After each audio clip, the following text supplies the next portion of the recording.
15 जुलाई 2021। स्थान हुनन प्रांत, चांगशा शहर। Crack crack crack crack crack. गर्मी का मौसम था और दूर के पेड़ पर बैठे सिकाडा चिड़ियों से बहुत तेज आवाज आ रही थी। म्यू रुफेंग ने अपने माथे से पसीना पोंछा और आंखें सिकोड़कर सूरज की ओर देखा। उसके होंठ फटे हुए थे और सिर से पसीना टपक रहा था। उसके कदम थोड़े अस्थिर थे और सिर में थोड़ा चक्कर आ रहा था। वहां लगभग म्यू रुफेंग ने अपनी नज़र हटा ली और 100 मीटर दूर पीपुल्स फार्मेसी की ओर देखा। पीपुल्स फार्मेसी के बाहर एक फुरोंग कन्वीनियंस स्टोर भी था। म्यू रुफेंग ने अपनी गति तेज कर दी। जल्द ही वो फार्मेसी में प्रवेश कर गया। एक ताज़ा ठंडी हवा ने उसे मारा, म्यू रुफेंग को पुनर्जीवित कर दिया। नमस्ते, आप क्या खरीदना चाहेंगे? काउंटर पर बैठी एक सफ़ेद लैब कोट पहने युवती ने अपने फ़ोन से नज़र हटाए और पूछा, क्या आपके पास लोक्सियांग झेनेई लिक्विड? म्यू रुफेंग है सीधे पूछा। हाँ, मैं इसे आपके लिए लाऊंगा। उसे बचाने के बाद युवती खड़ी हुई, घूमी और अपने पीछे कांच की कैबिनेट से होशियांग झेन की लिक्विड का एक डिब्बा निकाला। 15 युआन, मैं तुम्हें स्कैन कर दूंगा। म्यू रुफेंग ने एक शब्द भी नहीं कहा। उसने होशियांग झेन की लिक्विड लिया और तुरंत उसे खोलकर एक बोतल निकाल ली।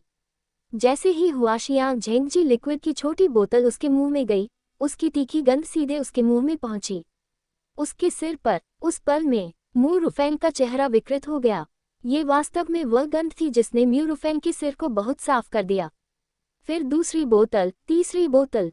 होशियांग झेन की लिक्विड की 3 बोतलें पीने के बाद म्यू रुफेंग को लगा कि वह अपनी स्वाद की शक्ति खोने वाला है। तुम्हें इतना पीने की जरूरत नहीं है, एक बोतल ही काफी है, ये देखकर युवती ने जल्दी से कहा। यह मौसम बहुत गर्म है, मैं 1-2 बोतल और पिए बिना इसे सहन नहीं कर सकता। म्यू रुफेंग ने मुंह बनाया और फिर भुगतान कोड दिखाया। बीप, स्कैन पूरा हुआ। ग्राहक ने वेचेट के माध्यम से 15 युआन का भुगतान किया। हाँ, यहाँ बहुत गर्मी है, बाहर कुछ कदम चलने पर ही मुझे पसीना आ जाता है। युवती ने कुछ सहानुभूति के साथ म्यू रुफेंग को देखा। म्यू रुफेंग ने सिर हिलाया, होशियांग झेन की लिक्विड का डिब्बा लिया और फार्मेसी से बाहर जाने के लिए मुड़ गया। फार्मेसी से बाहर निकलने के बाद म्यू रुफेंग वहां से नहीं निकला, बल्कि मुड़कर बगल की दुकान में घुस गया। वह फ्रीजर के पास गया और आइस जैस्मिन चाय की 1 लीटर की बोतल ले आया। ढक्कन घुमाते हुए म्यू रुफेंग ने एक ही बार में आधी बोतल पी ली। उसके पूरे शरीर में ठंडक का एहसास फैल गया। उसी समय उसके मुंह की कड़वाहट काफी हद तक दब गई और म्यू रुफेंग को अंततः फिर से जीवित महसूस हुआ। उन्होंने 1.5 litre iced Nonglo spring water की 3 बोतलें भी उठाईं और काउंटर पर चले गए। चमेली की चाय 3.5 युआन है, पानी 75 युआन है, कुल 11 युआन। मैं आपको स्कैन करूंगा, म्यू रुफेंग ने जवाब दिया। भुगतान करने के लिए कोड भेजा और फट किया। म्यू रुफेंग, पुरुष 24 वर्ष, ने 2 वर्ष पहले स्नातक की डिग्री प्राप्त की। विश्वविद्यालय ने म्यू रुफेंग को कुछ सामाजिक कौशल सिखाए, लेकिन वर्तमान परिवेश में अच्छी नौकरी पाना बहुत कठिन है। शुरुआती सैलरी 3000। क्या अब भी डर लगता है? 9 से 9 कार्य दिवस। क्या आप अभी भी डरे हुए हैं? एक मीटिंग सुबह, एक दोपहर, एक रात। क्या आप अभी भी डरे हुए हैं? हर दिन एक रिपोर्ट। क्या आप डरे हुए हैं? वैसे भी म्यू रुफेंग डरा हुआ था, इसलिए उसने अपनी विषय वस्तु के अनुरूप नौकरी नहीं चुनी। आजकल म्यू रुफेंग एक सामुदायिक समूह खरीद गोदाम में लोडर के रूप में काम करता था। वह दिन में 12 घंटे काम करता था और एक दिन के बाद उसका पूरा शरीर दर्द से भर जाता था, खून और पसीने से पूरी तरह से लथपथ हो जाता था। ये बहुत थकाने वाला था, सचमुच थकाने वाला, लेकिन उसने पैसे कमाए। वहाँ बहुत अधिक कष्टदायक सिरदर्द नहीं थे। इस विश्वविद्यालय के कई सहपाठियों की तरह, जिन्होंने चांगशा में भी काम किया था, 2 साल बाद उनका उच्चतम वेतन बमुश्किल 5000 से अधिक था और कुछ का तो 2000 से भी कम था। जहाँ तक उसकी बात है तो वह भोजन और आवास सहित 7000 रुपये प्रति माह कमाता था। ऐसा इसलिए था क्योंकि सामुदायिक समूह भी प्रतिस्पर्धा भयंकर थी और व्यापार कुछ हद तक निराशाजनक हो गया था। पिछले वर्ष की तरह जब व्यापार अच्छा था, उनका मासिक वेतन औसतन 10,000 से अधिक था तथा त्योहारों के अवसर पर वेतन और भी अधिक हो जाता था। बेशक उच्च वेतन कड़ी मेहनत से कमाया गया था, जैसे इस 38 डिग्री के मौसम में चिलचिलाती धूप में ट्रक से सामान उतारना। इस लोडर ने एक बैच को जाते और दूसरे को आते देखा, जिनमें से अधिकांश मध्यम आयु वर्ग के लोग थे।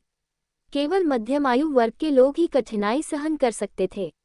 म्यू रुफेंग की तरह उन्हें भी 2 साल तक टिके रहने के लिए बहुत धीरज वाला माना जाता था।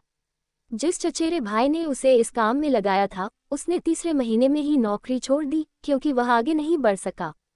बेशक म्यू रुफेंग को लाभ हुआ। 2 साल की मेहनत ने कभी के थोड़े शातिर म्यू रुफेंग को एक मजबूत आदमी में बदल दिया और कम शराब पीने से वास्तव में उसके पेट की मांसपेशियां भी बन गईं। जियो म्यू, क्या तुम बेहतर महसूस कर रही हो या तुम थोड़ा और आराम करना चाहती हो? हम इस आधे ट्रक को खुद ही उतार सकते हैं। एक लंबा कुछ सांवला आदमी मंच पर खड़ा था और जैसे ही उसने म्यू रुफेंग को आते देखा, वह तुरंत बोल पड़ा, अंकल लियो, मैं ठीक हूँ। होशियार झेंग की लिक्विड पीने के बाद मैं ठीक हूँ। चलो तुम दोनों भी एक बोतल पियो, मैंने तुम्हारे लिए बर्फीला पानी भी खरीदा है। एक घूंट लो और थोड़ा आराम करो। म्यू रुटेंग ने अंकल लियो का पीछा करते हुए सेमी ट्रेलर में प्रवेश किया और उन्हें होशियार झेंग की लिक्विड और नोकफू स्प्रिंग वाटर की 2 बोतलें दी। बर्फीला पानी अपने लिए रख लो, जब तुम बूढ़े हो जाओगे तो तुम्हारा पेट ठीक नहीं रहेगा। मैं अपनी हर्बल चाय लाया हूँ, चाचा लियो ने कहा, फूस को जमीन पर रखते हुए। फिर होशियार झेंग की लिक्विड लिया और उसे पी लिया। खाना खत्म करने के बाद उन्होंने एक तरफ जमीन से एक बड़ा पानी का जग उठाया और हर्बल चाय की कुछ घूंटें पी लीं।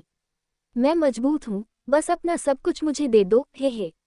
होशियार झेंग की लिक्विड पीने के बाद अंकल वांग आगे बढ़े और पानी की दोनों बोतलें पकड़ लीं, एक खोलकर बड़ा घूंट पी गए। ये देखकर म्यू रुफेंग मुस्कुराए लेकिन कुछ नहीं बोले। वे तीनों प्लेटफॉर्म की ओर कुछ कदम बढ़े और सेमी ट्रेलर के पिछले हिस्से पर पहुंच गए। इस स्थान पर समय के साथ गोदाम के ऊपर लोहे की छत वाली छज्जे सूर्य के प्रकाश को अवरुद्ध कर सकती थी। जहां तक आगे सामान उतारने वाले क्षेत्र की बात है, क्षमा करें, वहां कोई छाया नहीं थी और सूरज तप रहा था। अंकल वांग एक अपेक्षाकृत दुबले पतले आदमी थे, 40 साल से अधिक उम्र के, छोटे मोटे फायदे उठाने के शौकीन। जहां तक अंकल लियू का सवाल है, वे काफी ईमानदार लेकिन कुछ हद तक जिद्दी अंकल थे, जिनकी उम्र अंकल वांग से 3 से 5 साल बड़ी थी। जियो म्यू, इस साल तुम 24 साल की हो गई हो, क्या तुम्हारी अभी तक कोई गर्लफ्रेंड है? अंकल वांग ने अचानक कहा, अभी तक नहीं, इस उम्र में तुम्हें तलाश शुरू कर देनी चाहिए। जियाओ म्यू मुश्किलों को झेल सकता है, मजबूत है और बुरा नहीं दिखता। मैं कल तुम्हें किसी से मिलवा दूंगा। अंकल लियू ने मुस्कुराते हुए कहा, ये बहुत अच्छा होगा। म्यू रुफेंग ने मुस्कुराते हुए जवाब दिया, मुझे और लियू याद है, क्या आपकी बेटी ग्रेजुएट होने वाली नहीं है? क्यों न उसे जियो म्यू से मिलवाया जाए? अंकल वांग ने अचानक कहा। ये सुनकर अंकल लियू को थोड़ा अजीब लगा और वह बोलने ही वाले थे कि म्यू रुफेंग ने मुस्कुराते हुए कहा, अंकल लियू की बेटी 211 विश्वविद्यालय से है। मैं कैसे योग्य हो सकता हूँ? मैं तो बस शारीरिक श्रम कर रहा हूँ।